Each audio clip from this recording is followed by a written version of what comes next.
전날 추천픽 공개해드리며 수익이 발생될 수 있도록 최선을 다하겠습니다. 또한 최종 분석픽은 가족방에서 무료로 공유합니다. 참여를 원하시는 분은 카카오톡 또는 텔레그램을 통하여 연락 주시길 바랍니다. 스포츠 분석 토작가 원주 DB 2연승에 성공했다.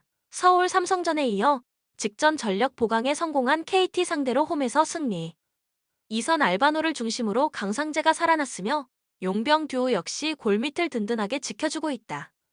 박찬희의 복귀 역시 큰 힘이 되고 있으며 김종규 역시 직전 경기 복귀 24분을 소화했다.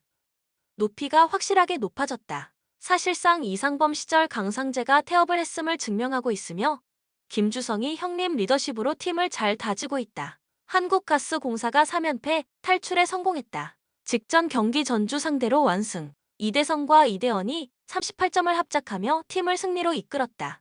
여전히 3점슛과 용병의 도움이 부족하지만 그래도 연패를 끊었다는 점이 한국가스공사의 강점. 코멘트 강상재가 3점슛 및 득점을 올리는 원주 DB. 여기에 이선 알바노의 안정감, 용병의 무난함, 김종규와 박찬희의 복귀까지 원주 DB가 호재가 너무 많다. 원주 DB 승, 원주 DB 마인승, 언어반은 언더.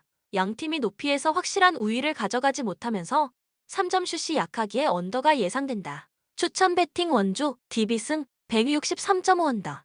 우리은행 직전 경기 신한은행에 패했다. 주전 박혜진과 최희샘의 공백을 넘지 못했다. 김단비, 박지현, 김정은만으로는 역부족. 하지만 오늘 경기는 박혜진이 복귀할 것으로 보인다. 지난 경기 이후 충분한 휴식을 취했다. 충분한 휴식과 박혜진의 복귀가 우리은행의 최대 강점. 하나원큐 직전 신한은행 상대로 대패했다. 분위기상 프렌 정도는 할 것으로 보였지만 하나원큐는 하나원큐. 삼성전 박작 승리는 1경기로 그쳤다. 상대의 수비를 전혀 공략하지 못했다. 신지현, 김혜나, 양인영 등 주전급 선수들의 집중력이 크게 부족했던 경기. 코멘트 우리은행이 도끼를 품고 경기에 임할 것으로 보인다. 결국 여자 농구는 승리에 대한 열망이다. 15점 차 이상 승리를 예상하며 우리은행 승, 우리은행 마인승, 언더. 우리은행이 다음 신한은행 원정 대비 수비에서 피치를 확실하게 올릴 것이다. 추천 배팅 우리은행 승 133.5 오버. OK금융그룹 우리카드와의 원정 경기에서 풀세트 끝에 패배했다. 현재 4위를 유지하고 있으며 5위 한국전력과의 승점 차이는 7점이다. 레오가 51%의 점유율을 가져가면서 공격을 책임졌다. 송명근과 박승수, 진상원 등이 두 자릿수 득점을 기록했으나 5세트 경기였기에 영향력은 적었다. 높은 성공률과 효율을 보인 박승수를 더 활용하지 않은 것이 아쉬운 부분이었다. 이 경기에서 OK는 팀 리시브 효율이 12%에 그쳤고 리베로인 정성현도 28%의 리시브 효율을 보여주는데 그쳤다. 개선해야 할 것들이 많이 보이는 경기였다. 일단 송명근의 복귀가 팀에 전혀 도움이 되지 않고 있다. 송명근의 지난 경기 공격 효율은 마이너스 4%였고 리시브 효율도 마이너스 11%였다. 또한 범실도 9개로 팀에서 가장 많이 기록했다. 경기를 치를수록 경기력이 올라올 것으로 평가되었지만 전혀 그러한 낌새가 보이지 않고 있다. 주장 차지환의 경기력도 최악으로 흘러가고 있다. 차지환은 지난 경기 1세트 선발로 출전했지만 1득점과 리시브 효율 마이너스 40%를 찍고 빠르게 박승수와 교체되었다. 레오의 부담을 덜어주어야 할 국내 자원들이 부진해 레오의 점유율이 높아지고 있다. 현대캐피탈, 한국전력을 상대로 1-3으로 패배했다. 이 패배로 현대캐피탈은 3연패를 기록 중이며 3위 우리카드와의 차이도 줄어들었다. 상대가 좋은 수비력으로 공을 살렸고 공격력에서 밀리는 등 아쉬운 경기를 치렀다. 오레올이 유일하게 20득점 이상을 기록했고 허수봉은 국내 자원들 중 유일하게 두 자릿수 득점을 올렸다. 전광인이 리시브 효율 53%를 기록하며 리시브에서는 좋은 모습을 보였지만 공격력은 좋지 않았다. 최민호를 제외한 국내 자원들의 경기력이 전부 좋지 않았다는 것이 특징이다. 지난 경기에서는 자신들의 장점을 보여주지 못했다. 현대캐피탈은 안정적인 리시브를 바탕으로 공격을 시도하며 블로킹으로 상대 공격을 자주 차단하며 흐름을 가져오는 팀이다.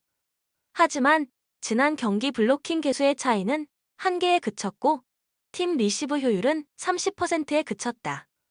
승리했던 삼성화재전을 포함해 3경기 연속 리시브가 30%대 초반에 머무르고 있다. OK는 세트당 서브가 1.61개로 리그 2위에 있는 팀이며 현대캐피탈을 상대로도 2승 1패로 앞서고 있다. 리시브를 개선하지 못한다면 이번 경기도 가져오긴 쉽지 않을 것이다. 코멘트 OK의 우세가 예상되는 경기다. OK는 국내 자원들의 경기력이 최악을 달리고 있지만 레오가 그것들을 상쇄할 수 있는 활약을 보여주고 있다. 현대캐피탈은 리시브 난조와 공격력 저하 등으로 2연패를 기록하고 있다. 양 팀의 상대 전적에서 OK가 앞서고 있고 특히 현대캐피탈의 리시브가 개선되지 않을 것으로 예상된다. 접전 끝에 OK의 승리가 예상되며 안정적으로 프렌을 가장 추천한다. 추천 베팅 OK금융그룹 승 185.5원다. IBK 기업은행 KGC를 상대로 셔사웃 패배를 기록했다. 이 패배로 도로 공사전 셔사웃 승리의 분위기는 바로 꺾였다. 범실도 상대보다 많았고 공격 성공률도 떨어지며 아쉬움을 남겼다. 산타나가 범실 없이 경기를 치렀으나 리시브 효율이 24%로 다소 낮았다. 표승주도 리시브 효율이 31%로 떨어지는 편이었다. 선발 아포지스로 나선 육서영이 공격 효율 10%에 그치며 좋지 않았고 교체되어 들어온 김희진은 공격 효율이 마이너스 22%로 더욱 최악의 모습을 보였다. 부상으로 빠졌던 신현경이 복귀하며 후방의 안정감을 높인 것이 그나마 긍정적인 소식이다. 페퍼를 상대로 한 3경기에서 모두 승리했지만 세트를 모두 내주었다. 매 경기 1세트씩은 꾸준히 내주었고 셔사웃 승리를 따내진 못했다.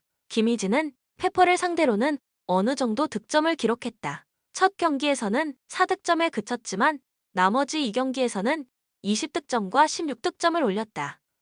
산타나와 표승주가 공격에서는 크게 흔들리지 않는 편이기 때문에 리시브 효율만 끌어올린다면 괜찮을 것으로 보인다. 이번 경기에서는 신현경의 리시브 점유율도 서서히 높아질 것으로 보이며 3인 리시브 체제를 구축할 수 있을 것이다. 페퍼저축은행 지난 GS와의 경기에서 승리하며 이번 시즌 2승째를 기록했다. 공격 득점에서 상대보다 더 많은 득점을 올렸고 리시브도 상대보다 좋았다. 니아 리드가 양팀 통틀어 최다 득점을 올렸다. 그리고 아웃사이드 히터 라인인 박경현과 이한비가 30득점을 합작했고 리시브 효율도 높게 기록했다. 박경현이 58%의 효율을 보였고 이한비는 51%의 효율을 보였다. GS와의 구두 계약으로 인해 오지영이 출전하지 못했는데도 문슬기와 김혜빈이 출전해 좋은 모습을 보인 것도 승리에 큰 도움이 되었다. 페퍼는 지난 12월 31일 리그 첫 승리 이후 2경기에서 셔사웃 패배했다. 선수들의 경기력이 급격하게 떨어졌고 흐름도 좋지 않았다. 하지만 당시의 페이스와 현재의 페이스는 다르다. 박은서의 발목이 좋지 않아 출전했던 박경현의 경기력이 살아나고 있으며 이한비의 경기력도 시즌 초반과는 다르다. 이고은의 토스가 완벽하지 않지만 이고은은 토스보다 블로킹에서 유효 블록 10개로 팀에 도움을 주고 있다. 좋은 페이스만 유지할 수 있다면 이번 경기도 좋은 성적을 기대할 수 있을 것. 코멘트 IBK의 우세가 예상되는 경기다. 페퍼가 지난 경기 승리하긴 했지만 상대는 용병이 없는 GS였다. IBK는 산타나와 표승주가 여전히 팀을 이끌고 있으며 김희진은 페퍼를 상대로 득점력이 올라오는 선수다.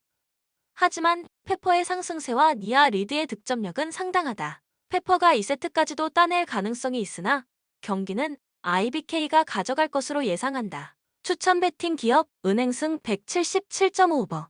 흐로닝언 최근 5경기에서 모두 패배하는 좋지 못한 흐름.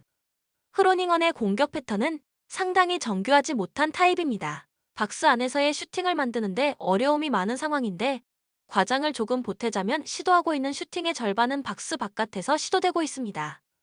이 때문에 박스 안으로 직접적인 공 투입을 시도하기 위해 롱볼에 의존하고 있는 상황인데 아무래도 정교함을 장담하기는 어려운 것이 사실입니다. 그나마 홈에서는 멀티 득점 경기가 4차례 나오는 등 공격적인 성과가 원정에 비해서는 잘 나오고 있습니다는 점이 위안입니다. 캄비르의 빌드업은 롱볼 위주로 한정되어 있다. 특히 원정에서는 40%의 시간을 자기 진영에서만 보낸다. 롱볼에 의존하는 비중이 더 높아서 제한적인 공격 찬스를 공격진이 얼마나 골로 연결시키느냐가 관건이지만 올 시즌 캄비르의 공격 효율은 압도적으로 꼴찌다. 리그에서 유일하게 10득점을 넘기지 못한 팀이 되는데 일조하고 말았습니다. 코멘트 흐로닝언의 승리를 점치겠습니다. 캄비르의 공격 효율이 매우 좋지 못해 흐로닝언 입장에서도 수비적인 리스크를 다소 지고 공세적으로 나설 수 있는 판은 마련되어 있습니다고 보는 편이 낫고 생각보다 홈에서의 득점 성과가 아주 나쁘지는 않은 편입니다. 두 팀의 공격 방식이 다득점을 만들어내기 쉬운 상황은 아니지만 득점을 기대해 볼 수 있는 확률이 더 높은 쪽은 흐로닝언이라고 할 수 있을 것. 추천 배팅 흐로닝언 2.5 언더. 발렌시아, 가투소 감독은 세부적인 공격 전술보다는 기동성을 살린 직선적인 공격을 선호하는 편입니다. 빌바오가 기본적으로는 라인을 높이는 양상을 보이기 때문에 발렌시아의 공격이 통할 수 있는 환경이기는 합니다. 클루이베르트가 컵대회에서는 2골 1도움으로 페이스도 나름 괜찮은 편입니다. 최근 빌바오의 공격이 썩 좋지 못하다는 점은 호재, 앞서 언급했듯이 기동성을 중시하는 특성을 가지고 있기 때문에 기동성을 가진 빌바오의 공격에서도 어느 정도는 대처가 가능할 것으로 보이는 상황입니다.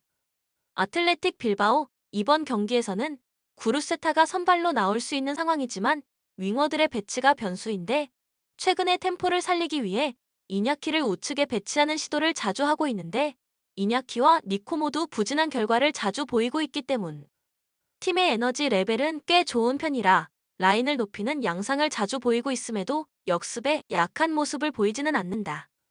올 시즌 12 이하를 상대로 멀티 실점을 기록했던 적은 단 2번뿐 해당 경기가 모두 원정에서 치러졌다는 점은 변수라고 할 수 있으나 기본적인 실점 억제력은 괜찮은 편이라고 볼 수 있을 것입니다. 코멘트 언더를 예상할 수 있습니다. 발렌시아의 기동성을 살린 공격은 빌바오의 수비 능력을 감안하면 어느 정도 제어가 될 가능성이 높고 빌바오도 최근 공격진의 폼이 좋은 편은 아닙니다. 발렌시아가 공격진의 페이스가 나쁜 상황은 아니지만 후반 실점 빈도가 높다는 점을 감안합니다면 무승부를 점치는 것도 나쁘지는 않을 것으로 보입니다. 추천 배팅 무승부 2.5 언더. 레알 마드리드 공식 2연승을 기록 중인 상황. 다만 이들의 불안한 수비진 문제는 염려스럽다. 그중 코어 라인의 기동성 저하가 뚜렷한 모습입니다. 물론 발베르데, 카마빈가, 모드리치 조합으로 중원 장악력을 이어가고 있습니다만 월드컵 여파와 타이트한 일정으로 인해 1차 압박에서 한계가 드러나는 모습. 또한 맨디, 나초의 측면 리스크도 여전한 만큼 반등한 AT 마드리드의 역습 패턴을 온전히 제어할지 의문 부호가 붙는다. AT 마드리드, 시메오네 감독의 전술 수정, 기존의 극단적인 수비 컨셉을 내려놓은 것이 주요했습니다. 특히 그리즈만, 모라타, 요렌테 외에도 르마, 코레아의 측면 침투를 가미하며 더욱 효과적인 역습 패턴의 위력을 더한 상황. 득점 자체가 어려운 일정이 아닐 것. 또한 수비진의 견고한 실점 억제력도 건재한 편입니다. 다소 공격적인 모습을 보임에도 기존의 수비 플랜은 여전한 모습. 특히 상위 전력 상대로는 특유의 두 줄 수비 전술을 펼치며 실점 억제에 초점을 두는 상황. 물론 압도적인 상대의 전력을 고려할 때 온전한 무실점 경기를 보이지는 않을 것이다. 코멘트 레알 마드리드의 승리를 점친다. 물론 살아난 AT 마드리드의 저력을 무시하긴 어렵다. 단, 올 시즌 압도적인 홈 성적과 이번 일정을 앞두고 대대적인 로테이션 관리를 펼친 점은 고무적인 상황. 더하여 벤제마가 압도적인 단기 퍼포먼스를 보이며 주도적인 경기 운영에 방점을 찍는 만큼 AT 마드리드 상대로 화력 차이를 벌리며 승기를 잡을 것으로 분석됩니다. 추천 배팅 레알 마드리드 승 2.5 오버. 아약스 리그 5경기 연속 무승부. 이 때문에 순위가 5위로 하락하면서 선두권 경쟁에서도 물러난 상황이며 다음 시즌 챔스 진출도 장담할 수 없는 상황이 되고 말았습니다. 최근 3경기에서 2골에 그치는 등 공격에서 성과가 뚜렷한 모습은 아닙니다. 물론 3경기에서 만난 상대가 네이메언 트벤테 페에노르트로 수비적인 성과가 아주 좋은 상대들이라는 점은 감안해야 하나 이전 시즌처럼 상대를 압도할 수 있는 득점력에서는 한 걸음 멀어진 상황입니다. 폴렌담, 높은 라인 때문에 하위권 팀임에도 불구하고 카운터에 약한 모습을 보여주는 등 실점 패턴이 너무 다양하다는 점이 약점으로 꼽히고 있습니다. 아약스가 최근 공격 성과가 좋지 못하고 팀 컨디션이 전반적으로 좋지 못하다는 점은 변수지만 기동성과 패스 네트워크가 상당히 좋은 팀이라 실점 억제 면에서 큰 기대를 걸지 않는 것이 낫다. 참고로 올 시즌 리그에서 40실점을 넘긴 팀은 볼랜담이 유일합니다. 코멘트 볼랜담이 기본적인 실점 억제 능력과 실점 패턴이 너무 다양합니다는 점을 감안합니다면 아약스가 유리한 경기임에는 분명한 경기. 다만 아약스도 최근 경기력이 급격히 떨어진 모습을 보여주고 있고 공격진의 질병 이슈 등 선수단이 전반적으로 컨디션이 좋지 않은 모습이라 득점력이 얼마나 올라와 있을지는 미지수다. 추천 배팅 아약스 승 4.5 언더. 영상을 만드는 저에게 구독, 좋아요는 큰 힘이 됩니다. 좀 더 정확한 최종 분석 픽은 가족방 또는 정보방에서 무료로 공유해드립니다. 또한 모든 카지노, 슬롯, 가상게임, 파워볼 등등 롤링 및 페이백 기타 모든 문의는 언제든지 텔레그램으로 연락 주시면 성심성의껏 답변해 드리겠습니다. 스포츠 분석 토작가